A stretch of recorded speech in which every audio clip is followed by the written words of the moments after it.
G'day guys, how's it going? Righto, what is the best style of tent, not brand, what style of tent is best to use when motorcycle camping? This is my personal thoughts, so let's get into it. Now, for those guys that just want me to answer the question, this is the tent. I'm going to put a timestamp here, skip through to there, you'll get the straight up answer from me. Now, for those of you that want to hear my thoughts and then make your own conclusions, because the style of tent that you use is a personal thing, but I'm going to tell you the reasons why I get to that, and then it's up to you to go which way you want. No right or wrong, this is my personal favourite. Righto.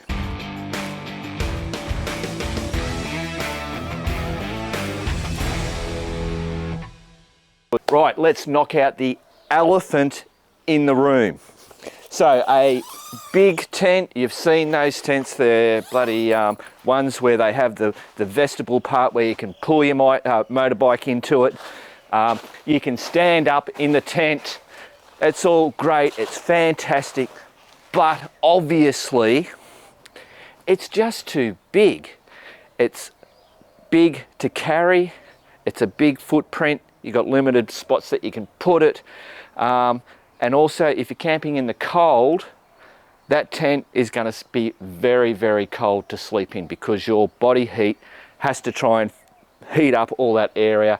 It just ain't going to do it. So big tents like this is obviously overkill, but if you can stand up in a tent, it's not the tent to take when you're motorcycle camping, in my eyes. Okay, the next one to knock out is the bivy bag. Now, the bivy bag and the swag are similar, but then not similar in other ways. Now, this bivy bag here, I've used it once in the backyard and I went, nah, never again. And that was due to condensation. I had everything open on it, but I still woke up with a face, and because this is so low, literally a face full of condensation. They're super light, they're super compact, very, very simple to put up. But that's it, you get to sleep in that and nothing else goes in there. You can't put your helmet, you can't put your boots. Now obviously I'm saying this is personal because I do videos, so I have tripods and cameras and all that kind of stuff, and that stuff needs to go into my tent with me. So this is just totally useless. Now, from the swag point, pretty much the same, except they're bulky. They're heavy.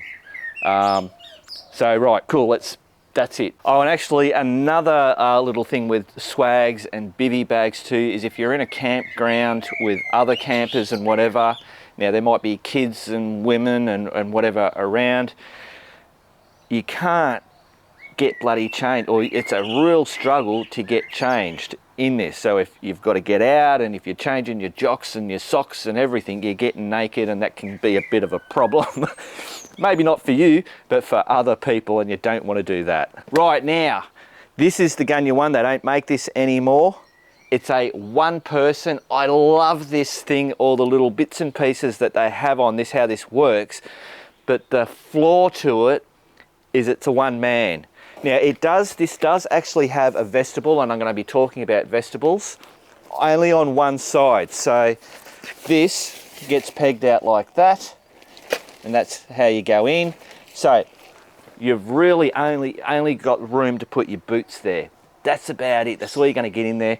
And really, you don't want your helmets and other bits and pieces out. There's critters, animals, spiders, all that kind of stuff. You don't want them getting in your helmet and then, you know, all that kind of bullshit. But this really is a good tent. Another problem with this one, and hang on, I'll go get the stretcher. Rightio guys, so I've got a Halanox stretcher here.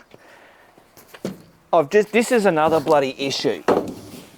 I've put this on wrong. The door is on the other side, so I've set this up incorrectly. So what we're going to do is just quickly, this was the one beauty with this tent, is they have these buckles, and they're just brilliant. Even to wrap these up, they got buckles. That was one of the things I loved about it. Also, this can be picked up and turned around. just like that before having to peg this one out. I really like the pole setup on this. It's just all one pole that just clink, clink, clinks all together. Where are we? Zipper. So if they made this in a 2-man, that would have been awesome. Let's just flick that over there. So, stretcher.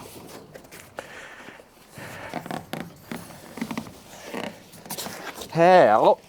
I can't get that in there. That will not fit in there. And trust me, I have tried. It just does not fit. So that's another consideration if you're using a stretcher. You've got to make sure you can get it in your tent. Now we're getting somewhere. We've got a 2-person. That's the number one bloody thing. You need a 2-person tent. Now this is a dome tent. The problem that I have with this tent is that there is no vestibule whatsoever. So that means that you have to put everything in there. And you can do that, but smelly boots and stuff like that, I like to have them outside. Sometimes it's because you've been in all the mud and crap and whatever. You don't want that on the inside of your tent.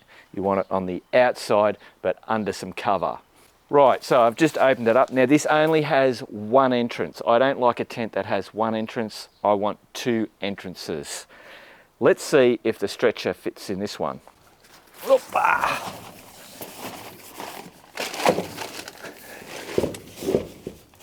So there you go, it fits in there.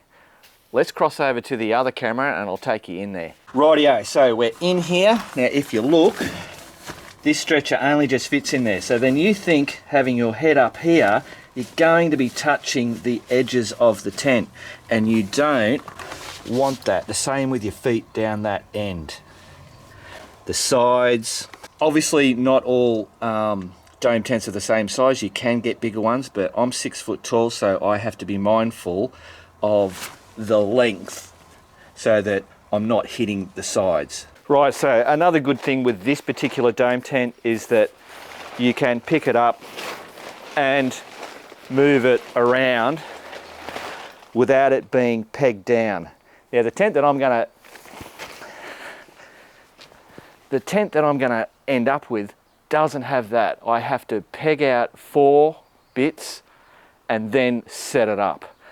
That's a downside, but that's something that I live with on this particular tent. Right, so why, Mark, don't you want to touch the bloody, from the inside, touch the sides? If it's raining and you're touching the sides, water's going to come in. It's just the way it works. And then obviously condensation, if it gathers on there, you're touching it, it gets everywhere. So that's why I say make sure that you get a tent that you can be within without touching the sides, sleeping up against it and stuff like that. Obviously, every now and then touching it, that's not a problem. Rightio, so now we've got to the end. Now we're gonna touch on the hammocks. As I said in the last video, we'll get to that. So this is it. So this is the Howqua 2. It's made by, this is actually the fourth company that's run with this tent. It's, what is it? Outdoor Connection is where you can get it. It also, Snowies and Wild Earth. We used to sell it, but we just couldn't compete with the big guys out there, so we stopped selling it. So the reason why I like this is that it has 2 vestibules, as you can see on there. It has good airflow, if you can see that, all the way around the tent. You can lock it down, but I never lock it down close. I always leave about that much gap, so it just gives that nice airflow, helps with the condensation. And it's got airflow in through on either side there. Always leave them open. Right, so this tent has it's exactly the same on this side as it is on the other side. So you have an option to go through here or on the other side. When you first set it up, you can change your mind and go, no, I want to be on that side. So that's a really good thing. Obviously, being a 2-man tent, if there's 2 people in here, they both have each other's, don't have to get over each other. Right, so let's see if we can get the stretcher in this tent. And of course, I already know that question, but as you can see, it's still a bit of bit of a stretch. Bring you over. So as you can see, guys, plenty of room in the head there. Like that can move way up to there, but I have it back like that. And then if I move the camera, then you can see heaps of room there. So this can move all the way down to there. So this is a really great tent for tall people. So not only do I have headroom, foot room, and when I lie here, my feet are not touching any part of the tent. My head's not touching, even on a pillow. I've got plenty of room. Now I don't use this stretcher much. I use the other one, so I'm actually even lower again. And I have a little bit more room because the stretch is quite wide, but I've still got all this room in here, down around, to put things like your motorcycle jacket, pants, helmets, gloves, of course all my camera gear, you name it. But then, because I've got a vestibule on there, that's where I put my boots. So I'm coming in and out of here, my boots aren't bloody in the way, they're over there, and then that's where I put all my cook gear and my bottles of water and all that kind of stuff that can sit out there. And as you can see, this tent has quite a nice distance between the outer part of the tent and the inner, so that when you are touching and stuff like that, it's not actually touching the outer one. Whereas that dome one that I showed you, the outer was very, very close to the inner part. So this tent isn't perfect.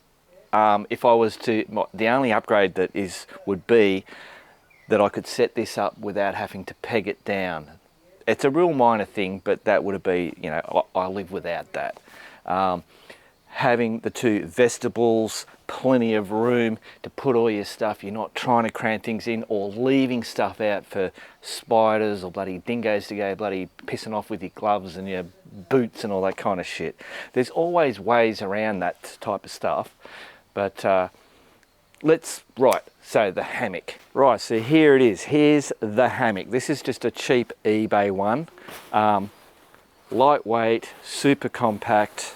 But there's one problem, and that is, where here can I hang this up? And the only spot that I can see is there's a tree there, and there is this here. And I'm not too sure about bloody hanging it off that, but let me just set it up. Rightio, so here it is, guys. I'm not going to hop in it, obviously, because I don't trust any of this shit.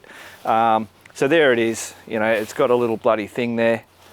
But what happens if it rains? What if it's blaring sun or whatever? So now I've actually got to put up a tarp. So it's not just a hammock. You've got to have a tarp. You've got to have another line to hold this stuff out.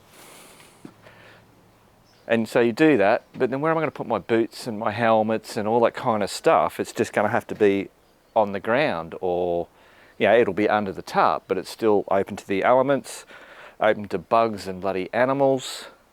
If it's cold, you're going to freeze in this thing. So they have things like quilts that go underneath there to stop you from being cold. They have sleeping mats that you can put inside these to help with that. But this is where I'm going. It's like, it's crazy. You got to have, and then that small pack is now this big, and the extra weight and all that kind of stuff. Now obviously the biggest thing is you have to choose where you camp. You have to have trees or poles or something to hang that up. And yeah, if there's no trees, I'm sure you could sleep in that on the ground. But really, do you want to?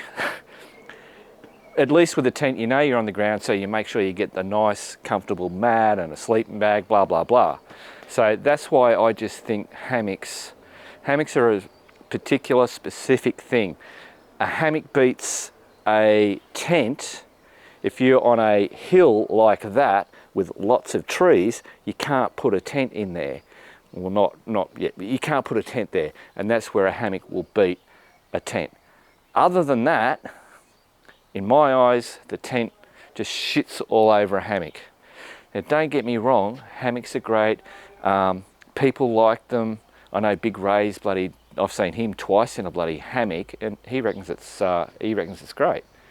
But for me, It's too, it's, what do you call it? You have way more options with a tent on where you can camp anywhere except for that that bloody, you know what I'm talking about. Righto, let's nut all this together.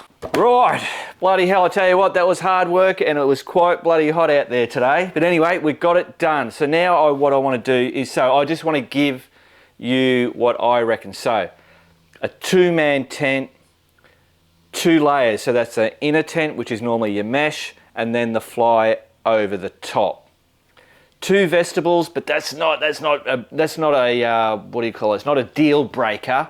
Having just the 1 vestibule is okay. I prefer to have the 2. Just gives you more bloody versatility. Airflow. We need good airflow. Good airflow when it's hot, but also good airflow when it's cold, because you do get that condensation. Sometimes you do, sometimes you don't. It all depends on what the atmosphere is doing, whether there's high humidity or moisture in the air, or if it's dry, because it can be cold and dry. It can also be cold and wet, and the same with the heat. Dry heat, wet heat. So depending on what it is, condensation. You just don't want condensation. It's just it's annoying, absolutely annoying. So another thing I've just written down here is side access. So that tent that the one that I use, it has side access. Now I've never had one apart from the dome tents. You enter in the front, and there it is. But it's a square, so it's not too bad. But there are some tents that are long, like mine, and you access it in from there. And I've never had one of those, but I've had plenty of people that have had those tents on when we do camping trips and rambles and all that. And the one thing they say is that they don't like the fact that when they want to get something, they have to crawl all the way into the tent to then get whatever it is. So if it's up the back, they have to crawl all the way in over their shit to get to that back thing, and then crawl all the way back out. Whereas if you saw, when you're in the side, you have, without even getting into the tent, you have access to all your stuff. You'll lean in, but you don't have to literally get all the way into the tent. So that's another factor. So I think that's pretty much the main things that I've got written down. That's the things to look for when getting a tent, riding with a motorcycle. Now there are people that love, I know plenty of guys that love the what do you call it, the hammock. It's just not for me. I think there's too many bits and pieces to stuff around with it, and then the thought of, we're heading somewhere, we're going to be camping at this place. Are there trees there? I don't bloody know. So in the back of my head, I'm going to be worrying about, is there going to be, am I going to have a couple of trees at the right bloody distance apart to be able to hang up me hammock? So it's one less thing I just don't have to worry about when I carry a tent. It's a bit like when you're riding along and you're only got X amount of petrol. You don't want fuel anguish.